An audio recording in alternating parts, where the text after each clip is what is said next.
Snow slammed across the valley like white knives. Wind shook the wooden walls of the barn. The lantern flame flickered, almost dying in the draught.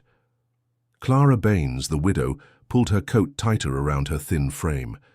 Clara Baines had lived alone since her husband was killed 1 year ago. Her cabin leaned against the storm, and her animals cried restless inside the barn. Clara Baines stepped out into the cold, boots sinking deep in drifts. She forced the barn doors shut against the storm, shoulders straining. Then came the sound. A faint scrape, a muffled cough, not from any cow, not from any horse. Clara Baines froze, shotgun in her hands. She lifted the lantern high. Yellow light cut across hay bales. Shadows shifted.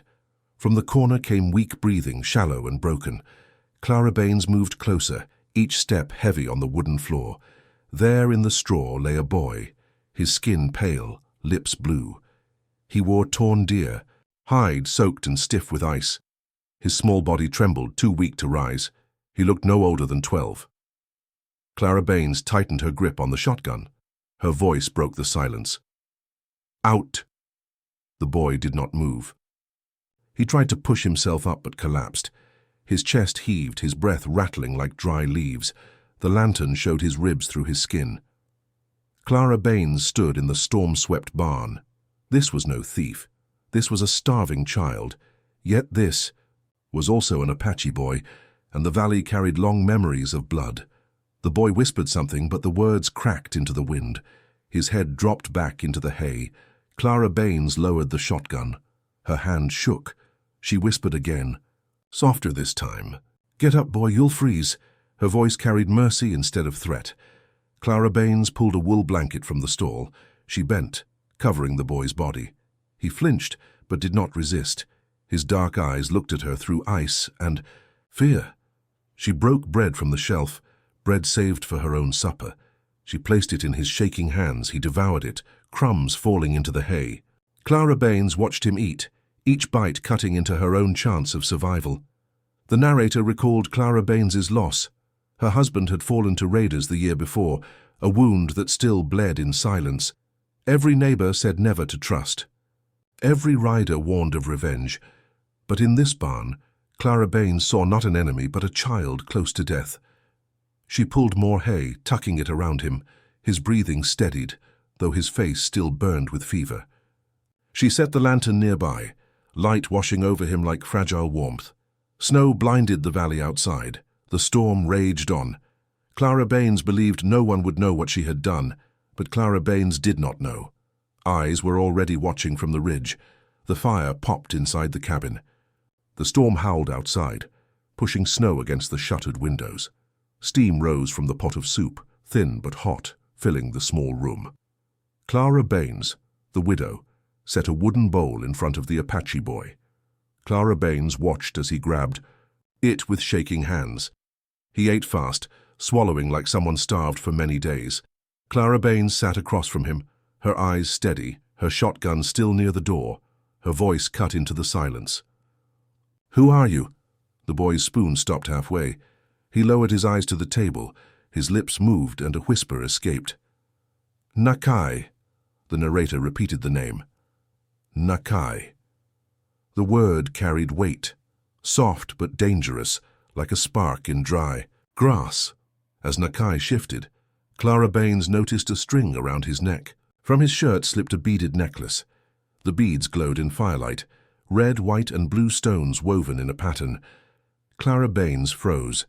She had seen that same style on a rider months before.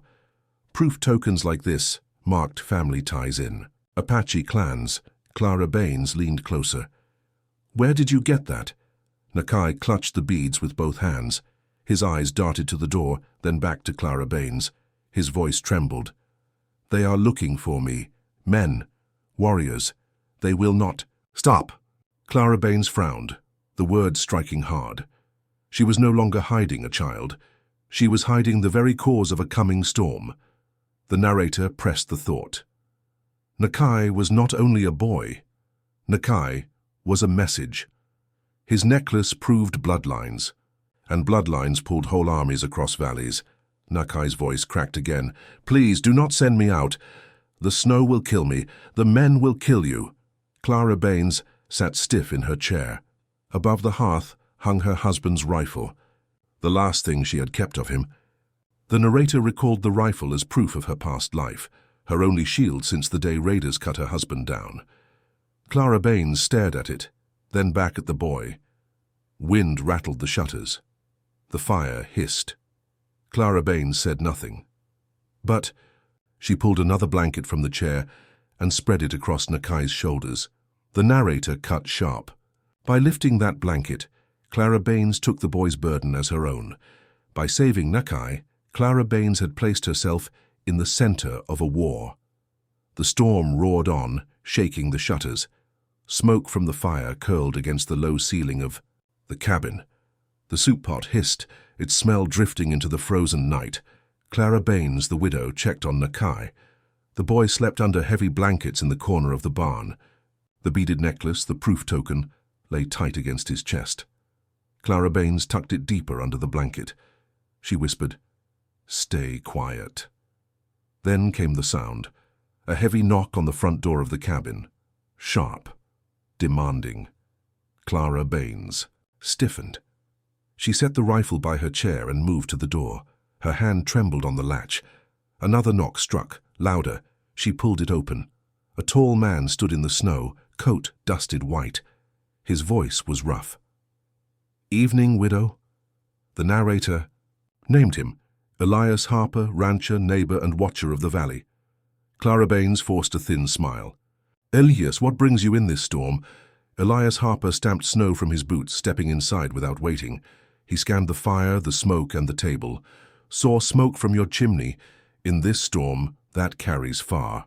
Clara Baines gripped her hands tight. She said calmly, "I was keeping warm, that is all." Elias Harper studied her face, his eyes sharp in the firelight. "Strange. Smelled soup on the wind. Strong smell for one woman alone." Clara Baines felt her throat close. She spoke slow. "A little broth, nothing more." Elias Harper walked the small cabin. He looked at shelves, the hearth, the pot. He tapped the pot lid, steam hissing out. His brow lowered. "Plenty here for more than one mouth." The narrator pressed the tension. Clara Baines fought to keep her voice steady, even as her heart pounded. She said, "I keep some for tomorrow. Storm may not end soon." Elias Harper studied her for a long moment. Then he turned toward the door, but his eyes stopped on the snowdrift near the barn. Tracks, small and fresh, broke the white crust. Clara Baines froze. The rifle hung silent on the wall. The beads of Nakai's necklace flashed in her memory, the proof token she had chosen to protect. Elias Harper stared at the prints, his jaw tight. His hand brushed the doorframe. For a moment it seemed he might speak. Then Elias Harper turned back. His voice was low. "Storm's heavy. Watch yourself, Clara." Clara Baines forced a nod. "I will." Elias Harper stepped out into the snow, his boots sinking deep. He pulled the door shut behind him. The narrator cut sharp. When Elias Harper left, he left more than boot prints. He left suspicion. The storm eased, but the land still lay heavy, under white drifts. The barn creaked in the cold. Inside, the fire's glow spilled through the half-open door. Clara Baines, the widow, walked in with a lantern. Clara Baines checked on Nakai, the Apache boy. The boy lay on hay, wrapped in blankets. His chest rose and fell steady now. Then Clara Baines saw it. The beaded necklace, the proof token, hung loose against his shirt. The red and blue stones caught the light. Clara Baines froze. If anyone saw it, the truth would be clear. She stepped closer, her voice low but sharp. "Hide that. Keep it out of sight." Nakai's dark eyes lifted. His small hand clutched the beads. Clara Baines pressed the blanket tighter over him. "Do not let them see," she whispered. A knock struck the cabin door again, harder this time. Clara Baines straightened, heart hammering. She left the barn and stepped into the cabin, lantern swinging. At the door stood Elias Harper, the rancher. With him was Jacob Mills, another settler from the valley. Both men carried rifles. Their coats were crusted with ice. Elias Harper said, "Clara, we bring warning. Raiders seen near the ridge." Jacob Mills stepped forward. His voice was quick. "Tracks in the snow, too small for warriors. Could be scouts, could be something else. Clara Baines kept her face calm. I have seen no one. Elias Harper scanned the room, his eyes cold. Smoke still rises strong. Strange night to waste wood. Jacob Mills moved toward the window. He leaned close, peering out. His gaze fixed on the barn. Snow pressed high against its wall. Then Jacob Mills bent lower. He pointed at the ground. Look there. Tracks. Clara Baines felt the air leave her chest. The necklace, the proof token, burned in her memory. Nakai lay only steps away, hidden but not safe. Elias Harper frowned. He walked closer to the window. His boots thudded against the floor. His hand brushed the rifle at his side. Jacob Mills's. Voice grew sharper, fresh. Someone small. Someone hiding. The narrator held the tension. Clara Baines stood with her back to the hearth, her husband's rifle above her. The storm outside was silent now, but danger breathed inside her cabin. One wrong word, and Clara's barn would be opened. Night fell hard. The storm broke, but the valley stayed frozen in silence. The moon cut across the white snow. A thin wind slid under the door and shook the lantern flame. Clara Baines, the widow, sat near the fire. Clara Baines kept the rifle across her lap. The memory of the proof token, Nakai's beaded necklace, burned in her mind. The boy slept in the barn, but danger pressed closer with each passing hour. Then it came. The sound. A distant cry, sharp and rising from the ridge. It was not the cry of wind, it was the cry of riders. War cries. Clara Baines pushed open the cabin door. The cold bit her skin. She stared toward the ridgeline. Fires burned in the distance, spread wide across the snow. Smoke trails twisted into the night sky. Clara Baines whispered, "God help us." She rushed to the barn, lantern swinging. Nakai sat up fast when the door opened, his eyes wide, breath heavy. Clara Baines held him steady. "They are here," she said. Nakai shook his head, voice trembling. "They think I am dead." Clara Baines froze. "Dead?" Nakai clutched the blanket and pulled the beaded necklace tight against his chest. The proof token glimmered in lantern light. He whispered, "If they see me alive, they kill you. They kill me." The narrator pressed the twist. Clara Baines was not hiding only a child. She was holding the spark of war. Outside, another cry rose closer. Hooves thundered against the frozen earth. Clara Baines grabbed the rifle and pulled Nakai deeper into the shadows of the barn. She hissed, "Stay low." Nakai's voice broke. "If they find me, no one is spared." Clara Baines gripped the rifle tight. Her mind flashed back to the letter hidden in the rifle's stock, her husband's words of mercy. She remembered. Her choice, the same choice now at her feet. Mercy or survival. The horses came closer. Through the cracks in the barn, Clara Baines saw the glow of torches. Riders swept the ridge, their voices carrying across the valley. Shadows moved, hundreds strong. The narrator drew the picture clear. Clara Baines stood inside her barn, rifle in hand, child at her side, while outside a wall of fire spread across the mountain edge. Nakai pressed the beads to his lips. "They are my clan, but they do not know. To them I am already gone." Clara Baines pulled him back. Her heart pounded so hard she thought the riders might hear. The ridge blazed with more torches. Fires grew until the whole horizon burned. The cries came in rhythm, echoing off stone and snow. In the firelight, 500 shadows gathered, and they were waiting. The night pressed heavy on the cabin. Flames popped in the hearth, throwing short shadows across the wooden floor. The wind outside clawed at the roof. Clara Baines, the widow, sat stiff in her chair. Clara Baines gripped her husband's old rifle across her knees. The rifle was the one weapon left since his death. The rifle had guarded the cabin, but it had also been the weight of memory. She stared at it now, the steel dull, the wood scratched. From years of use. Clara Baines ran her thumb along the stock, her mind restless. Beyond the walls, 500 riders waited in the dark. The narrator pressed the danger. Clara Baines knew every breath might be her last. Her fingers tapped the buttstock. Something shifted inside. Clara Baines frowned. She tilted the rifle, hearing a faint rattle. The sound was not metal. It was paper. Clara Baines set the rifle on the table. She pressed on the plate at the stock's end. The wood groaned, then gave way. A small fold of paper slid free, stained and brittle. The narrator called it the second proof token. A letter.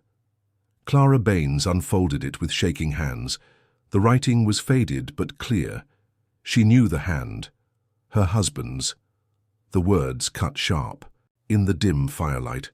To whoever holds this rifle, remember mercy. Do not carry my death into more death. Do not answer revenge with blood. Trust mercy, not revenge. Clara Baines pressed the paper against her chest. Her eyes burned. She whispered, "Why now? Why did you hide this from me?" The wind rattled the shutters as if giving no answer. Nakai stirred in the barn.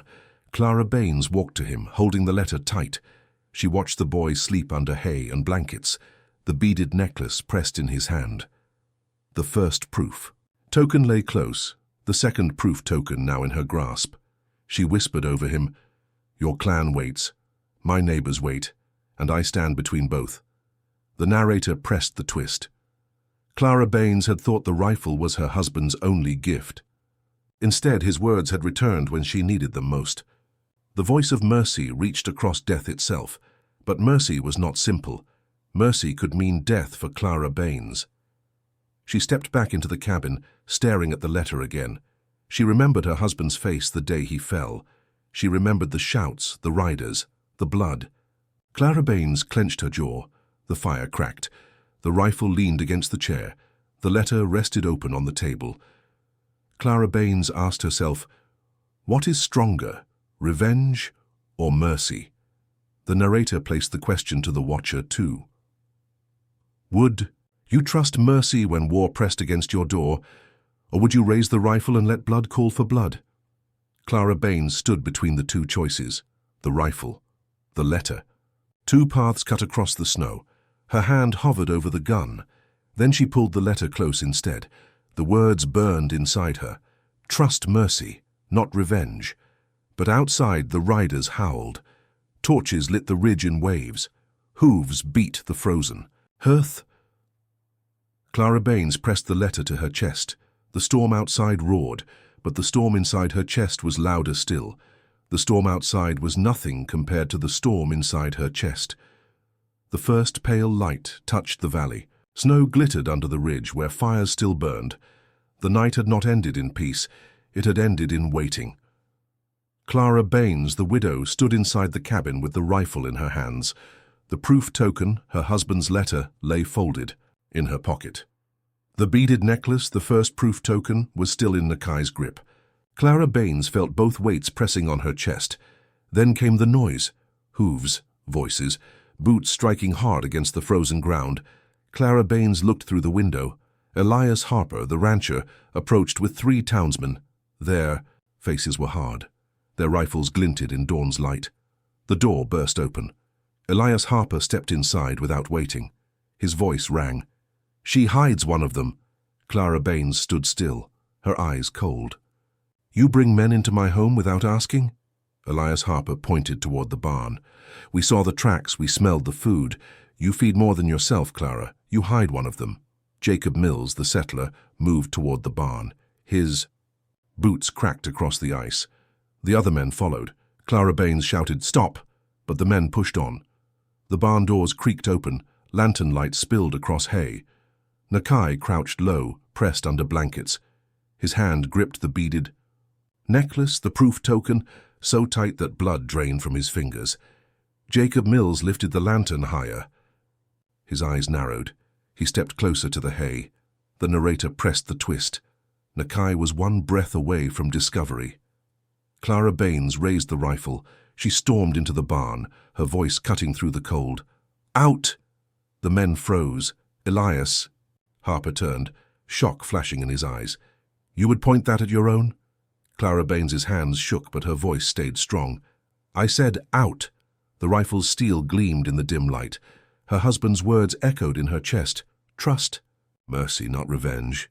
But the choice felt like a blade at her throat. Jacob Mills glanced at Elias Harper. "She's hiding him. I saw movement." Clara Baines pulled the hammer back. The sharp click cut the silence. Then she fired a shot into the air. The sound exploded. filling the barn with smoke and fire. The townsmen staggered back. Horses outside cried out. Elias Harper cursed under his breath. Clara Baines shouted again, "Leave my land now." The narrator pressed the moment clear. Clara Baines had chosen to shield the child with powder and lead. The men backed away, their faces dark with anger. Elias Harper spat into the snow, his words cut like a knife. "You'll bring death to us all." The barn door slammed shut as they left. Smoke from the rifle drifted into the rafters. But the sound of that shot carried farther than Clara Baines knew. The echo rolled down the valley, across the frozen fields, up to the ridge where fire still burned. The sound of her shot carried into the valley, straight to the riders. Dawn broke slow over the valley. Snow lay heavy on the roofs and fences. The ridge glowed with faint fire smoke, curling into the cold sky. Clara Baines, the widow, gripped her rifle as she stepped out of the cabin. Clara Baines carried her husband's letter in her pocket, the second proof token. The beaded necklace, the first proof token, rested in Nakai's small hand. Both tokens weighed on her heart like stone. Then Clara Baines saw them, the riders. 500 Apache horsemen lined the ridge, silent, still like statues of war. Their ponies stamped the snow. Spears and rifles glinted in the rising sun. The narrator pressed the scale of danger. The storm had passed, but a greater storm now stood at her gate. Nakai walked from the barn. His blanket slipped from his shoulders. The beads swung against his chest, bright in the morning light. Clara Baines froze, fear rising sharp. She whispered, "Stay back." But Nakai kept walking. His steps small, his eyes fixed on the ridge. The boy's voice shook. "They came for me, not for you." Clara Baines's breath caught. The boy lifted, the necklace high. The beads, the proof token, flashed red and blue against the pale snow. On the ridge the line of riders shifted. A murmur rolled through them, soft but strong. One elder leaned forward, his eyes wide. Clara Baines realized the truth. They had not come to burn her land. They had come for proof. Proof the boy still lived. The townsmen gathered behind Clara Baines. Elias Harper raised his rifle. His voice was low but sharp. "She sides with them. She's a traitor." Jacob Mills answered, "Look at them. They wait for her choice." Clara Baines stood between both worlds, her husband's rifle in her hand. Her husband's letter pressed to her heart. Nakai before her holding the beads. Behind her, men of her own valley, the narrator pressed the twist. Clara Baines saw two armies, both silent, both ready. One choice would break the dawn. A rider pushed forward on the ridge. The elder raised his spear, then lowered it slow. His face was not rage, it was recognition. Nakai cried out in his own tongue. His voice echoed across the snow. The line of riders shifted again, but still they did not charge. Elias Harper aimed his rifle at the boy. His hands shook. Clara Baines swung her own rifle toward Elias Harper. Her voice cracked like the wind. "Put it down." The narrator pressed the moment. Every rifle in town pointed at Clara's cabin. Every spear in the valley pointed back. The snow burned gold under the morning sun. The valley lay quiet, but two armies faced each other still. Clara Baines, the widow, stood in the center of it all. Clara Baines held her husband's rifle in her hands.